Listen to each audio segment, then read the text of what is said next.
بسم اللہ الرحمن الرحیم۔ السلام علیکم۔ کیپٹل ٹاک میں خوش آمدید۔ ملک میں دہشت گردی کے واقعات بڑھ رہے ہیں، دوسری طرف حکومت اور اپوزیشن میں جو سیاسی محاذ رہی ہے اس میں بھی اضافہ ہو رہا ہے، اور اس صورتحال میں حکومت اور اپوزیشن کے تعلقات کے علاوہ یہ سوال بھی بڑا اہم ہے کہ جو سیاسی جماعتیں ہیں وہ دہشت گردی کے خاتمے کے لیے مل کر کیا کردار ادا کر سکتی ہیں۔ تو بہت سے سیاسی معاملات ہیں، اس پہ گفتگو کے لیے آج ہمارے ساتھ موجود ہیں جمعیت علماء اسلام کے سربراہ جناب مولانا فضل الرحمان صاحب۔ بہت بہت شکریہ مولانا صاحب۔ سب سے پہلے تو یہ بتائیے کہ مسلسل پاکستان کے مختلف علاقوں میں، خاص طور پہ خیبر پختونخوا اور بلوچستان میں حملے ہو رہے ہیں، دہشت گردی کے واقعات ہیں۔ آج بنوں کے قریب ایک خودکش حملہ ہوا، اس میں 1 درجن کے قریب فوجی جوان شہید ہو گئے۔ آپ کے خیال میں یہ جو معاملہ ہے کیا اس کا تعلق افغانستان سے ہے یا یہ ہمارے جو داخلی معاملات ہیں اس کی وجہ سے یہ حملے بڑھ رہے ہیں؟ بسم اللہ الرحمن الرحیم، نحمدہ ونصلی علی رسولہ الکریم۔ پاکستان کے اندر دہشت گردی کا مسئلہ ہو، مسلح گروہوں کا مسئلہ ہو، ظاہر ہے کہ اس کی بنیاد 9/11 کے بعد ہی پڑی ہے، اور اس وقت سے پاکستان کے اندر اس کو پروان چڑھایا گیا۔ ظاہر ہے جی کہ 14 سال تک افغانستان میں روس کے خلاف جو جہاد لڑا گیا، اس نے ایک نیا ذہن بھی نئی نسل کو دیا، اور اس میں صرف پاکستان یا افغانستان نہیں بلکہ پوری دنیا کو ہم نے بلا کر اس جہاد میں شرکت کی دعوت دی، اس کے مواقع فراہم کیے، اور اس کے بعد ایک مستقل ذہنیت وجود میں آ گئی کہ جو اسلامی انقلاب کے لیے، اسلامی نظام حکومت کے لیے طاقت کے استعمال پر مبنی تھی۔ اب ظاہر ہے کہ مسئلہ تو صرف افغانستان کا تھا، لیکن ہم نے جس طرح اس میں شرکت کی، اس سے اس کی جو ذہن ہے، اس کا جو فکر ہے، اور صرف ذہن اور فکر ہی نہیں بلکہ اس کی عملی صورتیں پاکستان میں بھی وجود پذیر ہوئیں، اور پھر ہم نے یہاں پر کسی حکمت عملی کے تحت اس کو روکنے یا اس کو تحلیل کرنے کا نہیں سوچا، بلکہ ہم نے اس کو کشمیر تک پھیلانے کی کوشش کی۔ حالانکہ کشمیر تک اس کو پھیلانا یہ اقوام متحدہ کی قراردادوں کے بھی خلاف تھا جی، اور لیکن پھیلایا گیا۔ شاید یہ سمجھ رہے تھے اس وقت کے حکمران کہ جو ہم لفظ جہاد سے وابستہ رہیں گے، چاہے جس شکل میں بھی ہو، جہاں بھی ہو، تو اس پر شاید عوام میں ہمیں ایک قبولیت بھی حاصل رہے گی اور اس کا ایک تسلسل رہے گا۔ لیکن یہ چیزیں ہمیشہ جو ہیں وہ اس کے منفی اثرات پھر پائیدار ہوتے ہیں، اور اس کے جو مثبت اثرات ہوتے ہیں وہ ناپائیدار ہو جاتے ہیں جی۔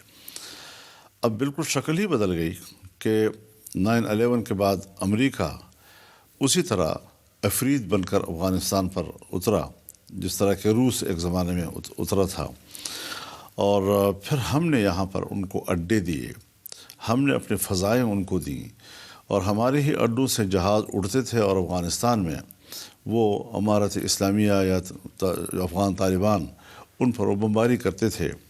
تو ظاہر ہے کہ پاکستان کے اندر بھی ایک ذہن موجود تھا جوانوں کا کہ جو طالبان حکومت کی حمایت کر رہا تھا اور اس کے حق میں پرجوش تھا، اور جمعیت علماء اسلام بذات خود ان کی سیاسی حمایت کر رہی تھی، ہر چند کہ ہم وہاں کے کوئی مسلح جنگ میں شریک نہیں تھے، نہ ہماری تنظیم کوئی مسلح تنظیم ہے بلکہ ہم تو اس سے بہت دور بھاگتے ہیں، لیکن بہرحال ایک سپورٹ ضرور اس چیز کو مل رہی تھی۔ لیکن جنرل مشرف صاحب ایک بات سننے کو تیار نہیں تھے، اور وہ یہ سمجھ رہے تھے کہ یہی وہ ایک چیز ہے کہ جس کی وجہ سے میں امریکہ کی نظر میں مقبول ہو جاؤں گا، ورنہ وہاں پر تو ڈیموکریٹس کی گورنمنٹ ہے، وہ تو یہاں مجھے آمر اور ڈکٹیٹر اگر ڈکلیئر کر دیں گے تو پھر تو میری کوئی حیثیت نہیں رہ جائے گی عالمی سطح پر جی۔ انہوں نے اپنے مفادات کو محفوظ تصور کرتے ہوئے اس میں ایسے کودے کہ آج تک ہماری جان اس سے نہیں چھوٹ رہی ہے۔ اب ظاہر ہے جی کہ 20 سال تک افغانستان میں امارت اسلامیہ اور امریکہ کے درمیان جنگ رہی ہے، وہ 14 سال تھی تو یہ پھر اب 20 سال تک رہی، اور وہ بھی اس طرح نتیجہ خیز ہوئی کہ دنیا کو ایک تاثر ملا کہ مسلح لوگ جیت گئے، امریکہ کی قوت جو ہے شکست کھا گئی اور وہ بھاگ گئی وہاں سے جو۔ اس سے ظاہر ہے کہ دنیا میں جہاں پر بھی جہادی ذہن تھا اور جو مسلح ذہن تھا ان کے حوصلے بڑھے، ان کا مورال اونچا ہوا۔ اور اب صورتحال یہ تھی کہ افغانستان میں نئی حکومت کے بعد، کیونکہ پاکستان میں ایک بات پر اتفاق تھا کہ واحد امارت اسلامیہ یا تحریک طالبان افغانستان ہی وہ قوت ہے جس کو افغانستان کے اندر پرو پاکستانی کہا جاتا ہے۔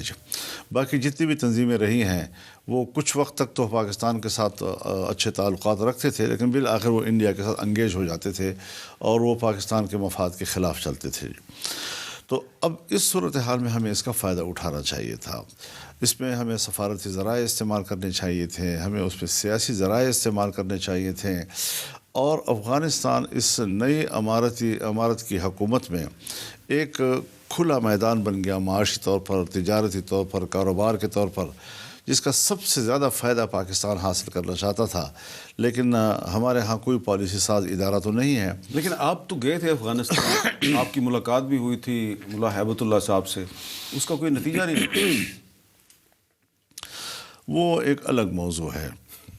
اس میں کوئی شک نہیں ہے کہ طالبان امارت اسلامیہ نے مجھے دعوت دی اور مجھے کہا کہ آپ ایک وفد کے ساتھ اگر افغانستان تشریف لے آئیں، تو چونکہ ہم ان کے حامی رہے ہیں مسلسل اور میں ان کے فتح کے بعد افغانستان نہیں گیا تھا، تو انہوں نے ایک دعوت نامہ بھیجا اور میں ان کی دعوت پر اپنی جماعت کی نمائندگی کرتے ہوئے یا اپنی کیپیسٹی میں وہاں چلا گیا علماء کرام کے ایک وفد کو لے کر جو۔ لیکن میں نے سوچا کہ جب میں افغانستان جا ہی رہا ہوں تو میں ملک کے لیے کچھ حاصل کیوں نہ کر سکوں جی۔ ویسے تو وہاں جاؤں گا، پروٹوکول بھی ملے گا، عزت بھی ملے گی، کھانے بھی اچھے ملیں گے اور اچھی خوبصورت گفتگو بھی ہوتی رہے گی، لیکن اس سفر کو میں اپنے ملک کے لیے مفید کیوں نہ بناؤں۔ چنانچہ میں نے یہاں کی وزارت خارجہ سے بھی رابطہ کیا، پھر یہاں کی اسٹیبلشمنٹ بھی اس میں آ گئی، اور ایک جامع مشاورت کے ساتھ ہم لوگ وہاں گئے، ہم نے معلوم کیا کہ کیا مسائل ہیں اس وقت افغانستان اور پاکستان کے درمیان جی۔ آپ حیران ہوں گے حامد میر صاحب، جس دن ہم وہاں گئے تو ہمیں سب سے پہلے عشائیہ دیا ملا عبدالکبیر صاحب نے، جو نائب وزیر اعظم ہیں جی، اور انہوں نے بہت عالیشان قسم کا پروٹوکول ہمیں دیا انہوں نے جی۔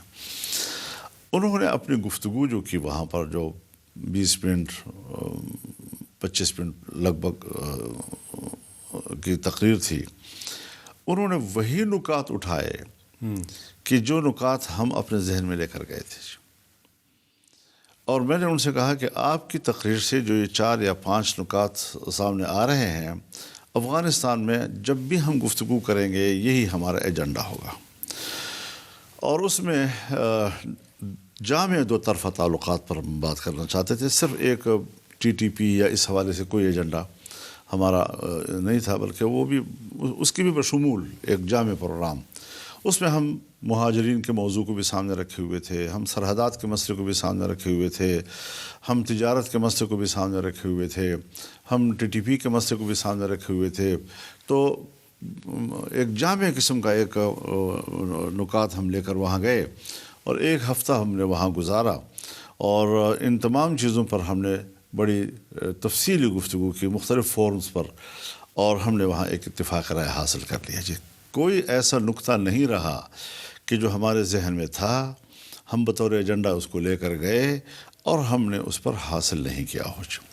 واپس آ کر پھر ہم نے یہاں پر ساری رپورٹ کی، اور بڑی تفصیل کے ساتھ ہم نے ایک ایک نقطہ یہاں پر ان کو بتایا۔ پھر اس کے بعد جو یہاں مجلس موجود تھی بڑے لوگوں کی، اس میں کوئی 15 منٹ 20 منٹ کے درمیان ان کے سوالات بھی میں سنتا رہا، میں اس کے جوابات بھی ان کو دیتا رہا، اور بالآخر انہوں نے مجھے اپریشیٹ کیا اور کہا کہ بہت ہی کامیاب آپ کا دورہ رہا ہے، اور یہ بہت سی چیزیں حل ہو گئی اس میں جی۔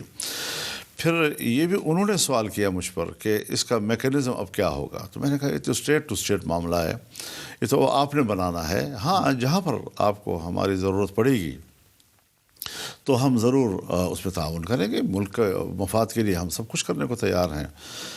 ہم بہت کچھ حاصل کر کے آئے، بڑی اچیومنٹس ہم نے وہاں سے لی، لیکن جب اس کے بعد الیکشن ہوا تو خدا جانے کیا نظر ہمیں لگی یا کس کی نظر لگی، لیکن ایسی بدترین دھاندلی ہمارے ساتھ ہوئی، اور شاید اس میں اسٹیبلشمنٹ کے وہ عناصر شامل تھے، اسٹیبلشمنٹ کے اندر کی وہ ذہنیت شامل تھی جو نہ تو افغانستان کے ساتھ پاکستان کے تعلقات کی بہتری چاہتے تھے، اور نہ ہی وہ پاکستان میں جمعیت علماء اسلام کی صورت میں کسی ایک سیاسی قوت کو پارلیمنٹ میں دیکھنا چاہتے تھے ایک قوت کے ساتھ جی۔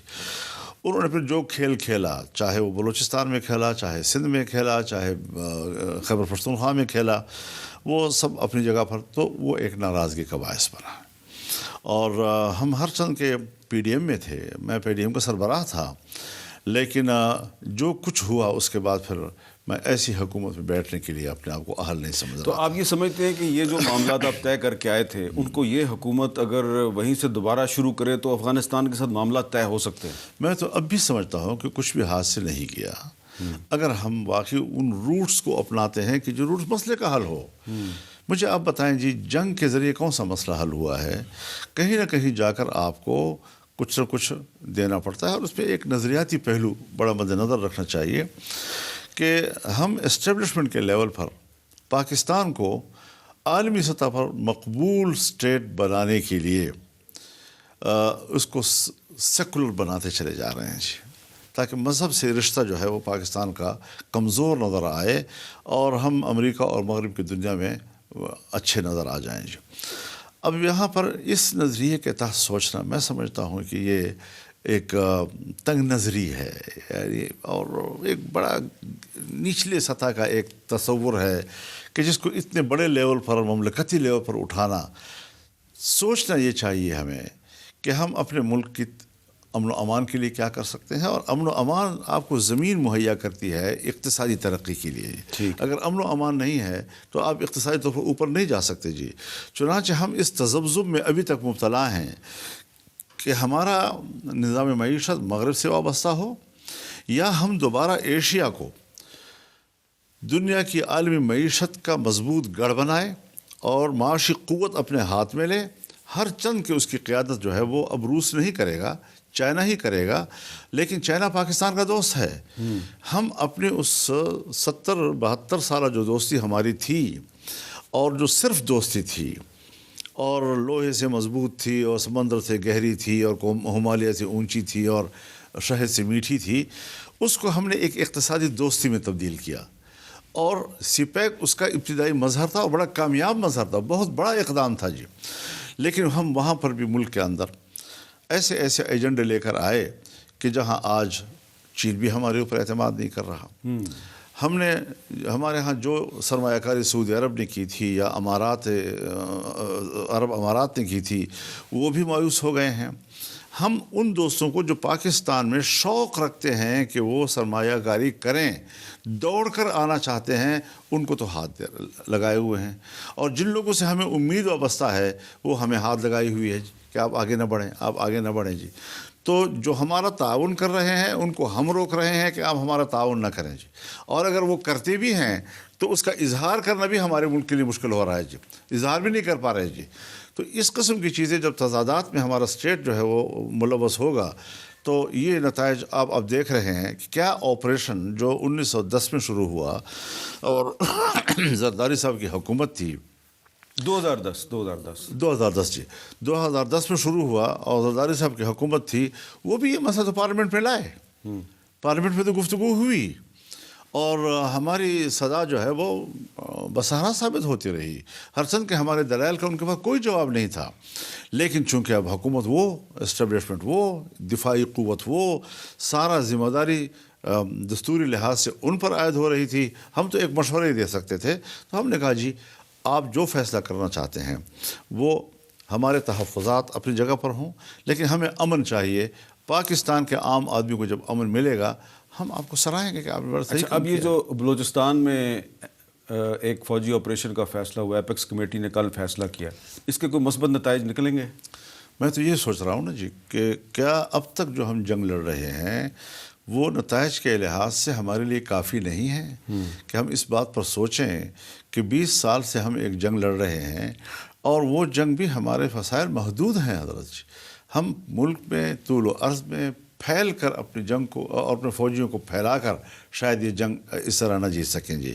نئے نئی قوتیں پیدا ہوتی ہوں گی, نئے نئے لوگ پیدا ہوتے رہیں گے, اور جو اس ملک میں امن چاہتے ہیں یا مسلح جنگ سے گریز کر رہے ہیں یا مسلح جنگ کے خلاف بات کرتے ہیں وہ گردن زدری ٹھہریں گے. نتیجہ یہ نکلا کہ ہم نے جمہوریت کے حوالے سے پارلیمنٹ سے کہا کہ آپ اسلامی قانون سازی شروع کر دیں تاکہ کم از کم مذہبی دنیا جو ہے اس کی تشریحی دور ہو, اس کو اطمینان حاصل ہو, تو آپ کی جمہوریت بھی مستحکم ہوگی اور ملک کے اندر جو ہے وہ ہم سمجھیں گے کہ پارلیمنٹ راستہ ہے اسلامی قوانین کے نفاذ کا اور مملکت کو اسلامی بنانے کا.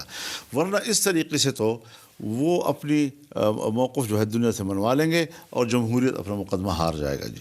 تو اس وقت تک تو صورتحال یہی ہے کہ پارلیمنٹ اس ملک کے اندر اس ملک کو حقیقی معنوں میں اسلامی مملکت بنانے کے لیے کوئی پیش رفت نہ کر سکی ہے, نہ ہمارے پارلیمنٹ میں ایسی پارٹیاں آتی ہیں کہ جن کو اسلامی نظام سے کوئی دلچسپی ہو جائے. ویسے لوگوں سے بھر دیا جاتا ہے ہمارے ایوان. لیکن آپ نے 26ویں آئینی ترمیم کے ذریعے جو سود کا معاملہ ہے اس پہ ایک شق تو شامل کروا لی نا. میں عرض کر رہا ہوں نا جی کہ یہ کیسی ہوئی جی, یہ تو اللہ کی مرضی ہے جی, ہمارا کوئی کمال نہیں ہے جی.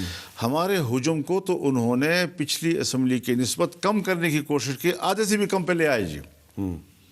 لیکن وہی تھوڑی سی قوت ان کے لیے مصیبت ثابت ہوئی, کیونکہ 2/3 اکثریت ہمارے بغیر بنتی نہیں تھی, نہ قومی اسمبلی میں اور نہ سینٹ میں.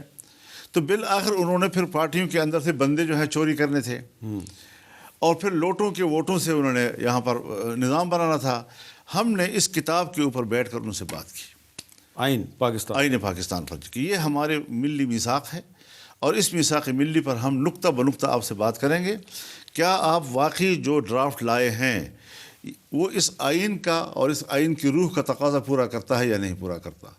اگر وہ آئین کا تقاضا پورا کرے گا ہم قبول کریں گے, اگر آئین کا تقاضا پورا نہیں کرے گا ہم رد کریں گے جی. چنانچہ جو پریشر میرے اوپر 1 مہینے تک آیا کہ یا تو ہم یہ کہہ رہے تھے کہ ہمارے پاس 1 دن نہیں ہے اور 1 دن کے اندر ہم نے بل بھی لانا ہے اور آپ نے ووٹ بھی کرنا ہے, لیکن 2-3 دن تک تو وہ ہمیں ڈرافٹ ہی نہیں دکھا سکے.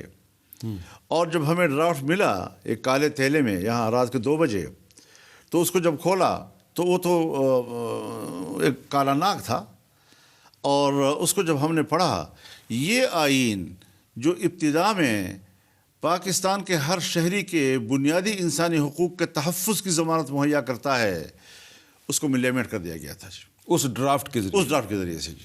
اور جو استثنائیات تھی جس کا تھوڑا سا ایک دائرہ ہوتا ہے, اور اس میں اگر کوئی آئین کا انکار کرے یا کوئی فوج پہ حملہ کرے یا کوئی اس طریقے سے, تو کچھ استثنائیات ہیں کہ اس کی صورت میں آپ کے بنیادی انسانی حقوق معطل ہو جاتے ہیں جی. تو یہ اپنی جگہ پر ٹھیک ہے, آئین کا حصہ, آئین کی بنیاد ہے جی.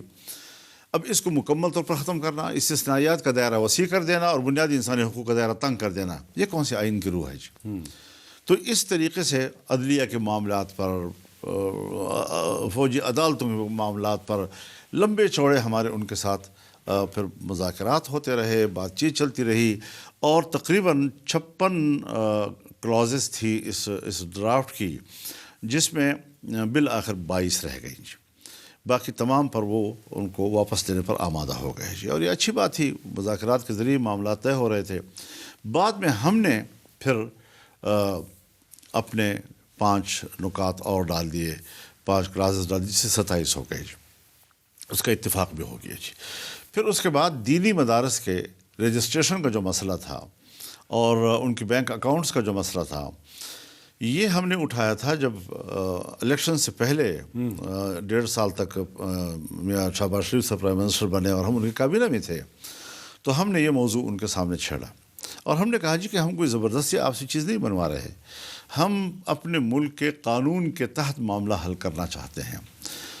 تو اس میں مولانا حضرت مفتی محمد تقی عثمانی صاحب چونکہ خود عالم دین بھی ہیں, فقیہ بھی ہیں, وکیل بھی ہیں, اچھے ایڈوکیٹ ہیں, وہ جج بھی رہے ہیں, انہوں نے ایک تجویز, ایک آرٹیکل کو اس میں بڑھانے کی تجویز پیش کی, ایک بڑھائی انہوں نے, اور وہ اتفاق رائے سے قبول ہو گئی. ان کی لا منسٹری نے قبول کر لیا کہ یہ بہت مناسب چیز ہے. وہ مسودہ پر اتفاق رائے ہو گیا, مسودہ اس پارلیمنٹ میں آیا, اس کی پہلی خواندگی ہو گئی, دوسری خواندگی میں رک گیا سارا معاملہ جی, کسی نے روک دیا. ایک یہاں پہ میں اگر آپ کو چیز یاد کرواؤں، آپ نے کہا کسی نے روک دیا، تو ایک دن وزیر اعظم شہباز شریف صاحب نے آپ کو فون کیا اور انہوں نے ان کا نام بھی آپ کو بتایا. تو میں ابھی بھی ان کا نام میں نہیں لے رہا کیونکہ آپ بھی نہیں لے رہے، لیکن میں جاننا چاہتا ہوں کہ وہ جو صاحب تھے، کیونکہ اب ریٹائر ہو گئے ہیں، ان کی آپ سے کیا لڑائی تھی؟ مجھے نہیں پتا.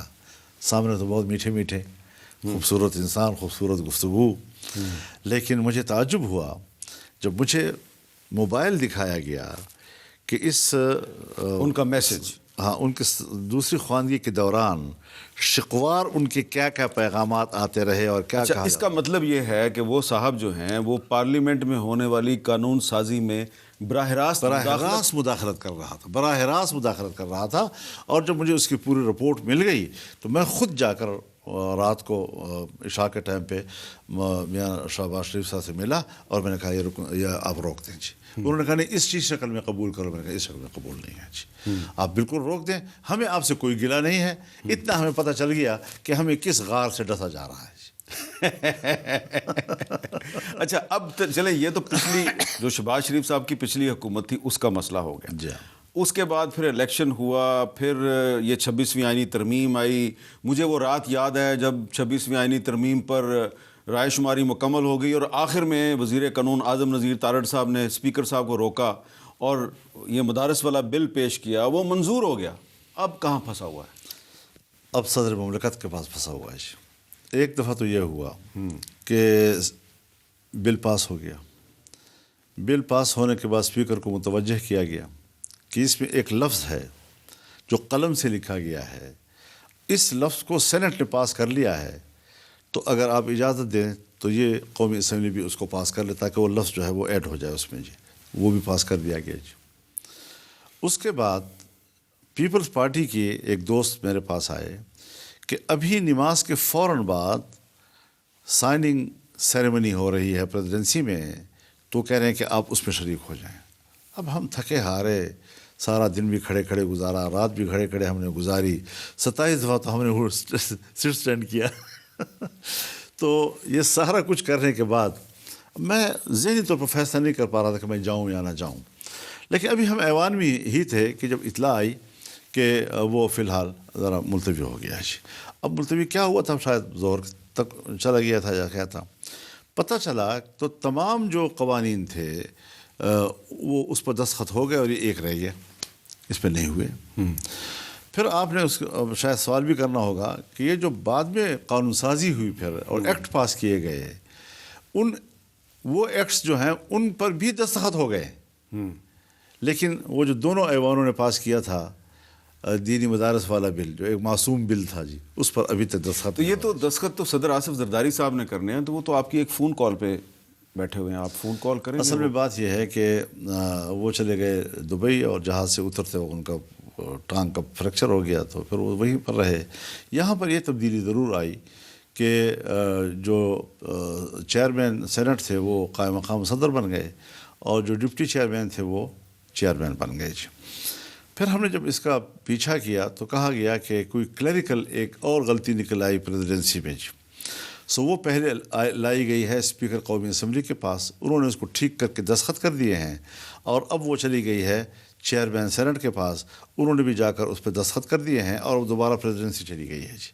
ہم نے کہا کہ شاید بس آج ہی دستخط ہو جائیں اس کے اوپر اگر واقعی کوئی کلیریکل غلطی تھی. لیکن مجھے لگتا یہ ہے کہ یہ سب ایک ڈیلے ٹیکٹس تھے جی، کیونکہ ابھی تک دستخط نہیں ہوئے اس کے اوپر، معاملہ گڑبڑ ہے.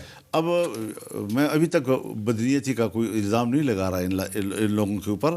ممکن ہے کوئی ایسی وجہ ہو تو ہمارے نوٹس میں لائی جائے. ابھی تک جو نوٹس میں نہیں لائی جا رہی تو اس کا معنی یہ ہے کہ ملک کے اندر کوئی مشکل نہیں ہے، کوئی باہر کی مشکل ہے. تو اس لیے میں ایک بریک لے لیتا ہوں جی، بریک کے بعد دوبارہ ملتے ہیں. کیپٹل ٹاک میں دوبارہ خوش آمدید. مولانا صاحب، آپ وقفے سے پہلے بتا رہے تھے کہ جو آپ کا مدارس کا بل تھا اس پہ ابھی تک دستخط نہیں ہوئے، تو اب جب کہ 26ویں آئینی ترمیم کے بعد 4-5 اور بل بھی پاس ہو گئے، تو یہ جو بل ہے یہ اگلے 3-4 دن میں آپ کے خیال میں مسئلہ حل ہو جائے گا؟ میں اس حوالے سے پرائم منسٹر صاحب سے بات کر چکا ہوں ٹیلی فون پہ، اور کہا کہ میں صبح کراتا ہوں جی. اس کے بھی تقریباً 10 دن ہو گئے ہیں جی. یا 12 دن ہو گئے ہوں گے جی.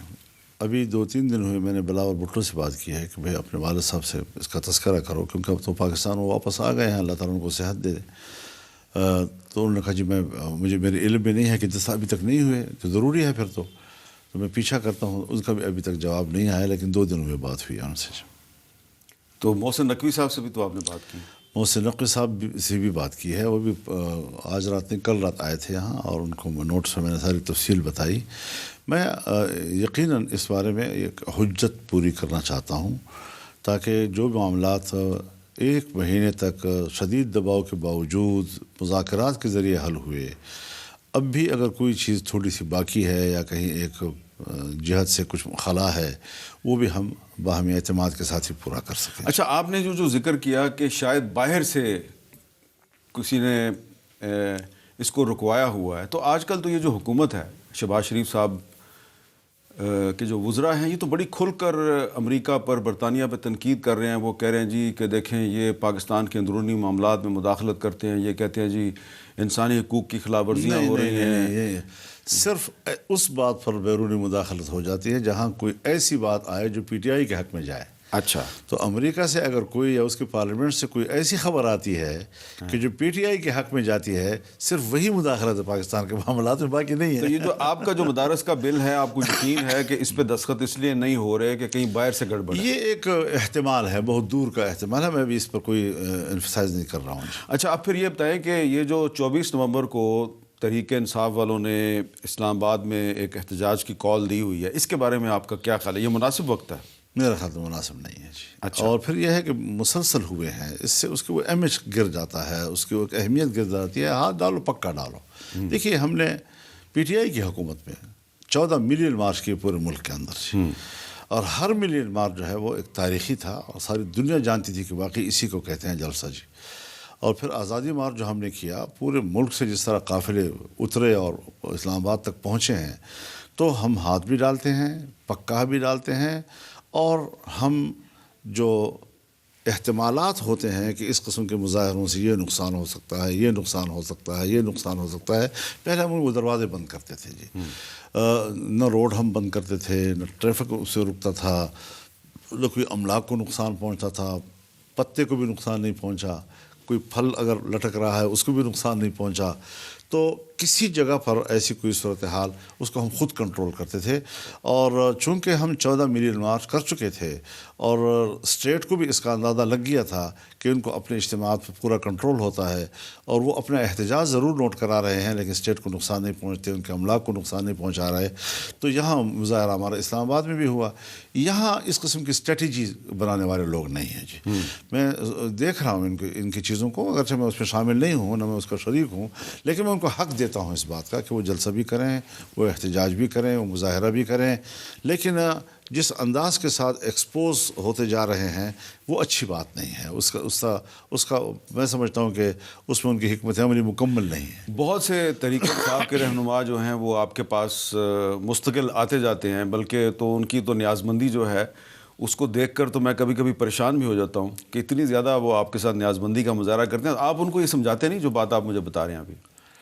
میرے خیال میں اس حوالے سے کوئی مشاورت ابھی تک نہیں کی. اگر مشاورت کر لیں، لیکن ہمیں تو وہ کہتے ہیں کہ ان قریب مولانا فضل الرحمان صاحب اور ہمارے معاملات طے ہونے والے ہیں، ہمارا اتحاد ہونے والا ہے، ہم یہ کر دیں گے، ہم وہ کر دیں گے. نہیں، اختلاف تو دیکھیے، پیپلز پارٹی ہے تو اس سے بھی ہمارا اختلاف ہوگا، مسلم لیگ ہے تو اس سے بھی ہمارا اختلاف ہوگا، نیشنل پارٹی ہے تو اس سے بھی ہمارا اختلاف ہوگا، ایم کیو ایم ہے تو اس سے بھی ہمارا اختلاف ہوگا.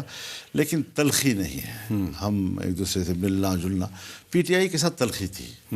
اگر اس تلخی کو ہم دوبارہ اعتدال پہ لے آتے ہیں تو وہ ایک اچھی سیاسی ایک انگیجمنٹ بن جائے گی، اور اس میں ہم رفتہ رفتہ کامیاب ہو رہے ہیں. یہ ضروری بھی تھا. اور ظاہر یہ 2 + 2 4 کی طرح یہ تو ممکن نہیں ہے. تو ابھی آپ کا یہ خیال ہے کہ تحریک انصاف کے ساتھ ابھی آپ کچھ معاملات پہ مل کے چل سکتے ہیں؟ میں عرض کر رہا ہوں نا جی کہ اب ظاہر ہے جی کہ ہم یہ تو نہیں کر سکتے کہ گورنمنٹ کے مقابلے میں بھی اپوزیشن کریں اور اپوزیشن کے اندر بھی اپوزیشن کریں. تو یہ جو اپوزیشن اور اپوزیشن دونوں جماعتیں اپوزیشن میں بیٹھ گئی، اس کا فائدہ اٹھانا یہ ہے ایک سیاسی عمل، اور اس کا فائدہ اٹھانا چاہیے ہمیں. تلخیوں سے ہم اختلافات کو تو ختم نہیں کریں گے، لیکن تلخیوں سے ہم ذرا اعتدال کی طرف آ جائیں گے، نرمی کی طرف آ جائیں گے، اور ایک بہترین سیاست ہے. آج کل تو بلاول صاحب بھی ناراض نظر آ رہے ہیں حکومت سے تو آپ کو یہ نہیں لگ رہا کہ اگر بلاول صاحب بھی ناراض ہو گئے اور آپ بھی ناراض رہے تو حکومت کو تو بہت نقصان ہوگا؟ بلاول صاحب اور ان کی والدہ بے نظیر بھٹو صاحبہ اس وقت سے لے کر آج تک مجھے ایک دن بتا دیں جو مسلم لیگ اور پیپلز پارٹی کے درمیان کوئی ہم آہنگی رہی ہو۔ اب الیکشن سے پہلے ایک دوسرے کے خلاف جس طرح انہوں نے الیکشن کمپین چلائی وہ ایسی نہیں تھی کہ جس کے بیچ میں کوئی محسوس کر رہا ہو کہ بھئی پی ڈی ایم کا دور بھی گزرا ہے، صرف یہ محسوس ہی نہیں ہو رہا تھا جی۔ اب آپ مجھے بتائیں کہ اگر آپ یہ اس پہ اصرار کریں گے کہ پیپلز پارٹی حکومت میں ہے تو میں نہیں مانتا اس کو جی۔ وہ حکومت کا سہارا ہے، حکومت کا حصہ نہیں ہے، تو ظاہر ہے جی کہ پھر اس قسم کے مرحلے تو آتے رہیں گے، اس طرح تو ہوتا ہے، پھر اس طرح کی بات ہو رہی ہے۔ اس طرح تو ہوتا ہے، پھر اس طرح کے کاموں میں کانپتے کیوں پھرتے ہو سردیوں کی شاموں میں؟ بریک کے بعد دوبارہ ملتے ہیں۔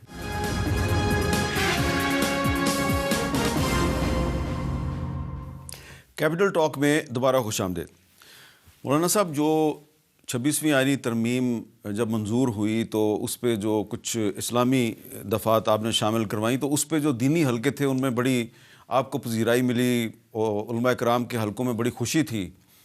ہو سکتا ہے یہ جو مدارس والا بل ہے اس کا مسئلہ بھی حل ہو جائے، لیکن پھر ہم نے دیکھا کہ یہ پچھلے دنوں کچھ سوشل میڈیا کے استعمال سے روکنے کے لیے حکومت جو ہے اس نے کہا کہ وی پی این کا استعمال بھی نہیں ہونا چاہیے۔ وزارت داخلہ نے ایک خط بھی لکھ دیا اور پھر اسلامی نظریاتی کونسل کا ایک فتویٰ بھی آ گیا۔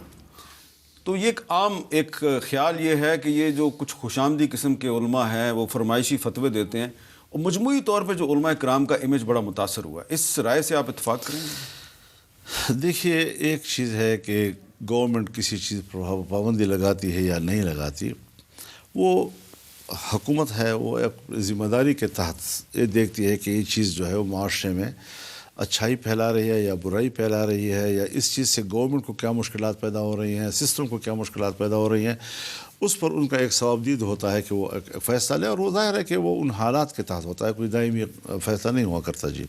تو یہ فیصلے اس سے قبل بھی آتے رہے ہیں، سوشل میڈیا کو کیسے کنٹرول کیا جائے، کون سے پہلو اس کے ایسے ہیں کہ جو ناقابل برداشت ہیں اور قوم کو نقصان پہنچا رہے ہیں، یا ان کی اخلاقی جو ساخت ہے اس کو تبدیل کر رہے ہیں۔ یہ ایک معاملہ چلتا رہتا ہے، یہ کوئی اتنا بڑا مسئلہ نہیں ہے۔ رہا یہ کہ وی پی این کو بند کرنا یا اس کو حلال کہنا یا حرام کہنا، دیکھیے یہ جو ایجادات ہیں یہ تو آلات ہیں۔ اب آلہ جو ہے اس کی روح تو نہیں ہوتی جی، نہ اس کا دماغ ہوتا ہے، نہ اس کی سمجھ ہوتی ہے کہ میں اچھا کر رہا ہوں یا برا کر رہا ہوں جی۔ یہ آپ کے اوپر انحصار کرتا ہے کہ آپ اس کا استعمال، اس کا مصرف جو ہے وہ اچھا استعمال کرتے ہیں یا اس کا مصرف آپ غلط استعمال کرتے ہیں جی، یہ آپ کے اوپر ہے جی۔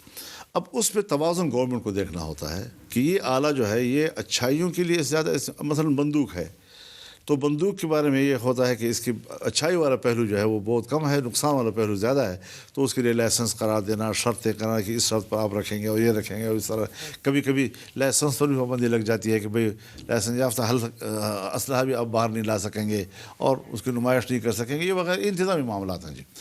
تو یہ چیزیں تو حکومت کو اختیار حاصل ہوتا ہے، وقتاً فوقتاً ایسا ہوتا رہتا ہے۔ کبھی ایسا بھی ہوتا ہے کہ وہ سیاسی طور پہ استعمال کرتے ہیں کہ بھئی کسی سیاسی پارٹی کو فائدہ ہو رہا ہے تو اس کو کیوں فائدہ ہو رہا ہے جی، اور اس کو فروغ کیوں مل رہا ہے۔ تو یہ آلات ہیں، اور آلات جو ہیں اس کا تعلق جو ہے اس کے صحیح اور غلط ہونے کا تعلق اس کے مصرف کے ساتھ ہوتا ہے۔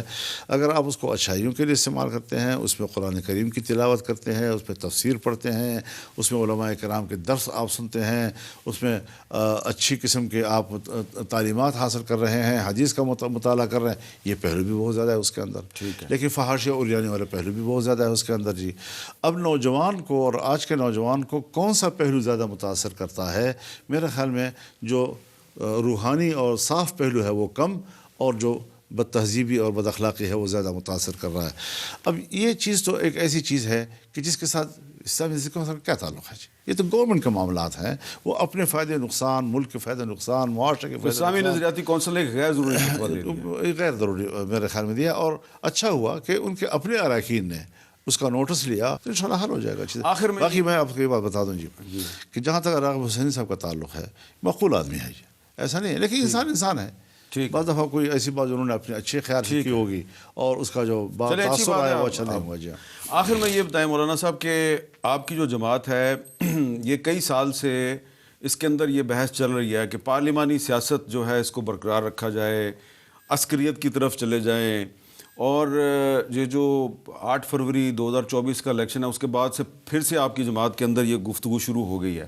اب آپ یہ بتائیے کہ آپ کو کیا لگ رہا ہے پاکستان میں پارلیمانی سیاست کا مستقبل روشن ہے؟ یہ جو سبز کتاب آپ کے سامنے پڑی ہوئی ہے یہ تو ایک وفاقی پارلیمانی نظام جو ہے یہ اس کی تائید کرتی ہے. تو اس آئین کا اور پارلیمانی سیاست کا پاکستان میں آپ کو کیا مستقبل نظر آ رہا ہے؟ یہ تو آپ نے بڑا حساس قسم کا سوال کر دیا ہے.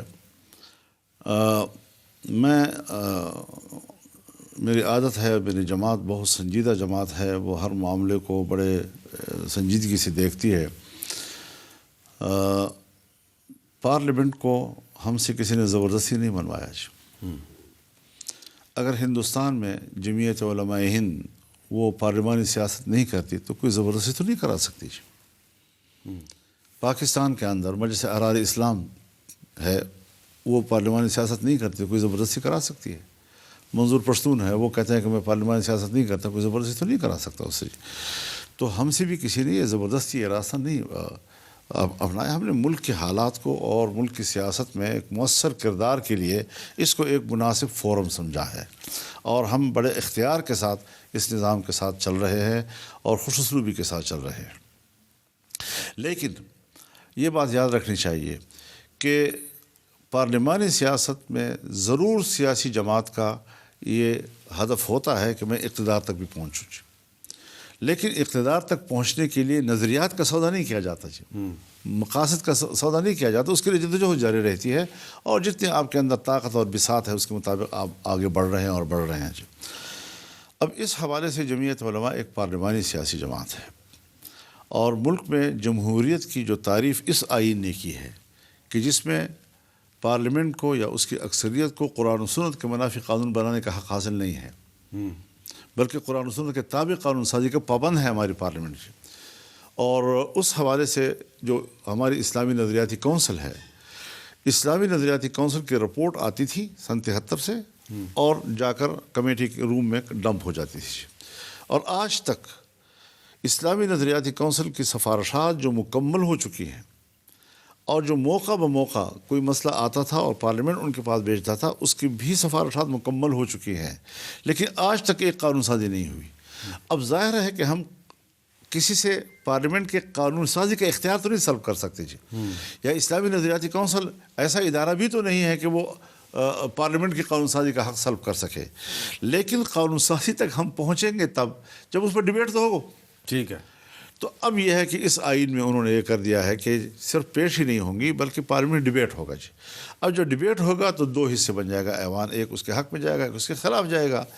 تو اس میں پھر اس پہ ایک پوزیشن میں آ جائیں گے کہ بھئی اس کے مطابق قانون سازی بھی ہونی چاہیے. تو ہم پارلیمنٹ کی اسلام اور قرآن و سنت کے مطابق قانون سازی کے مرحلے تک پہنچنے میں ہم نے راستہ بنا لیا ہے اس کے لیے. ٹھیک ہے. تو یہ ایک مثبت پیش رفت کہا جا سکتا ہے اس کو.